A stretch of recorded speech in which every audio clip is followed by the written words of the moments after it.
and welcome to day 3 of Kong Week. In today's review, we're going to be headed to Japan as we take a look at King Kong Escapes.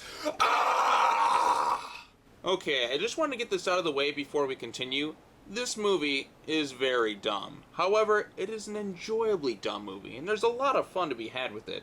It's a classic Showa-era Toho movie from Godzilla director Ishiro Honda, so you know I'm probably going to enjoy it. The movie itself is somewhat based on the Rankin-Bass cartoon series, The King Kong Show, and was a co-production between Toho and Universal Studios. Since it was a co-production between an American and Japanese studio, the movie would feature actors speaking both English and Japanese at the same time, and then they would be dubbed later in both English and Japanese. Toho would again apply the same technique to some of their other movies, such as Invasion of the Astro Monster, Frankenstein Conquers the World, and War of the Gargantuas.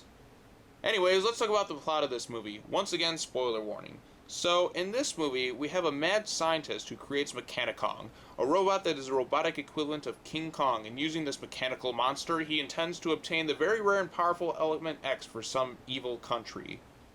And would you like to know the name of this mad scientist? You do? You want to know what his name is? Well, this villain, this mad scientist, this evil genius, his name is in fact Doctor Who. Yes, that's right, you heard that right. His name is Doctor Who. I would go and make some obscure Doctor Who reference on this review, but I don't really watch the show, so I got nothing, so moving on. Alright, so Doctor Who tries to mine this element, but while attempting to do so, Mechani-Kong malfunctions and is unable to obtain it. So he instead must find the real Kong and get him to do it using mind control. In the meantime, while Doctor Who is working on that, we are introduced to our 3 main protagonists. There's Carl Nelson, who is a commander for a submarine and a rival to Doctor Who, his Lieutenant Commander Jiro, played by Akira Takarada, and lastly there is Susan. Arguably the most annoying character in any Kong movie ever made. Please! No! No, Kong! Take me back! Kong! Put me down, Kong! Oh my god! It's so fucking annoying!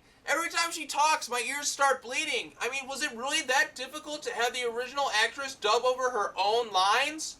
So our 3 protagonists make a slight detour to Mondo Island, where we finally come face to face with Kong himself. And he looks absolutely awful. Nothing about his design is great. As much as I'm not that big a fan of Toho's other King Kong design used in King Kong vs. Godzilla, this design here is probably the worst. You know what? In fact, it is the worst looking King Kong in movie history. It is very, very bad.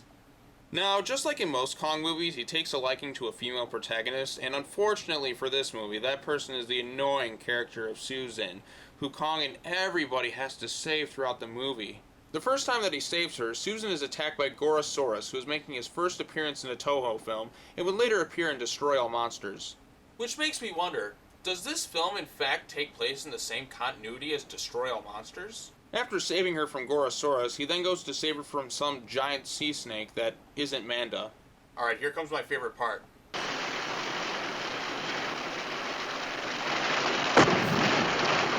Ha! Isn't that great?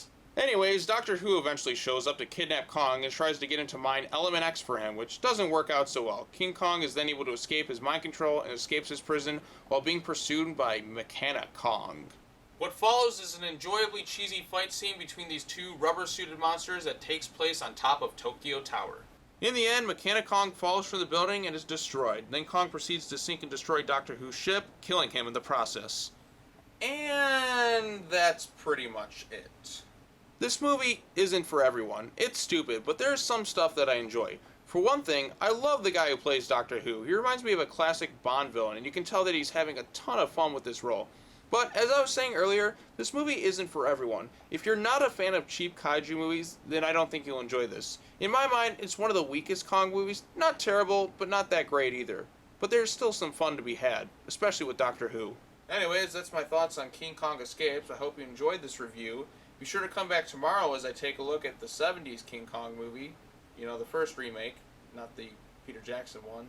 And, yeah, be sure to come back tomorrow. Let me know what you thought of the movie in the comments below, and I'll talk to you all later.